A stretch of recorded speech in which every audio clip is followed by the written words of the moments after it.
आप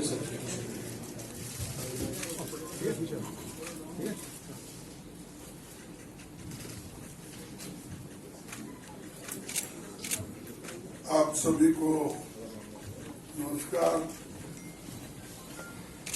आज इस प्रेस कॉन्फ्रेंस में हमारे नेता पूर्व अध्यक्ष श्रीमती सोनिया गांधी जी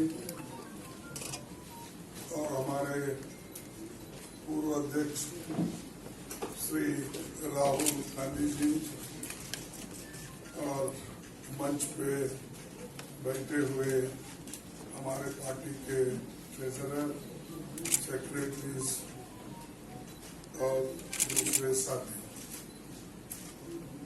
ये विशेष प्रेस कॉन्फ्रेंस है।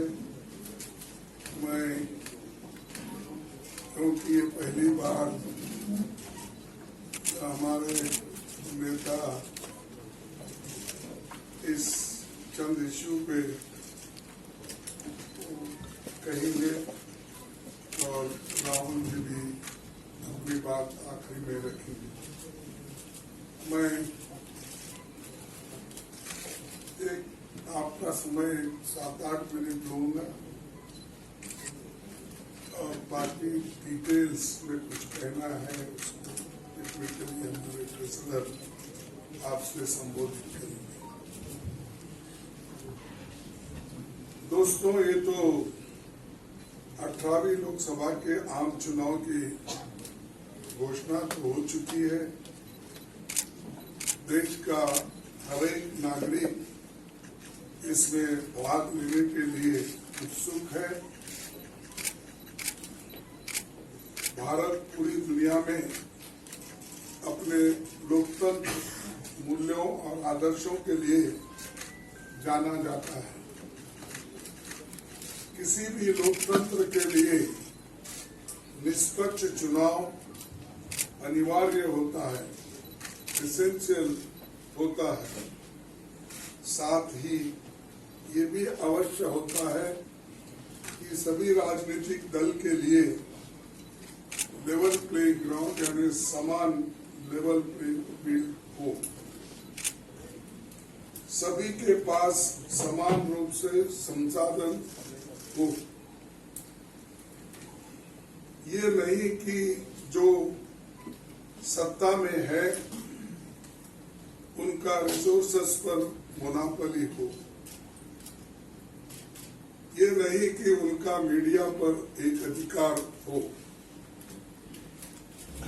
ये नहीं कि सत्ताधारी दल का संवैधानिक तथा न्यायिक संस्था जैसे आईटी, ईडी, इलेक्शन कमीशन, दूसरे ऑटोनमस बॉडीज पर प्रत्यक्ष अथवा परोक्ष नियंत्रण हो। दुर्भाग्य से जो पिछले दिनों में सुप्रीम कोर्ट के हस्तक्षेप के बाद जो इलेक्ट्रल बॉन्ड, चुनावी चंदा बॉन्ड के बारे में जो तथ्य निकलकर सामने आए वो बहुत ही चिंताजनक है, शर्मनाक भी है, क्योंकि इससे हमारे देश की छवि को ठेस पहुंची है। हमारे देश ने पिछले 70 सालों में निष्पक्ष चुनाव और स्वस्थ लोकतंत्र की छवि बनाई थी। उस पर प्रश्न चिन्ह आज उठ गया है।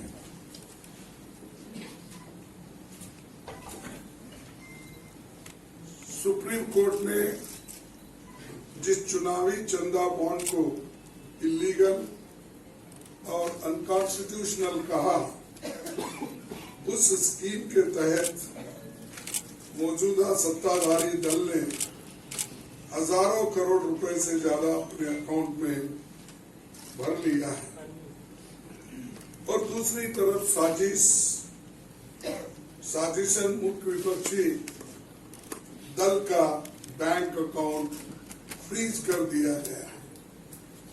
ताकि हम पैसों के अभाव में बराबरी से चुनाव ना लड़े और ना लड़ पाए। ये सत्ताधारी दल द्वारा एक खतरनाक खेल है। इसके दूरगामी प्रभाव होंगे, क्योंकि अगर डेमोक्रेसी को इस देश में बचाना है तो लेवल प्लेइंग ग्राउंड होना चाहिए। ऐसा भी नहीं होना, चंद देशों में चुनाव हो रहे हैं, 99% वोट एक ही आदमी ले रहा है।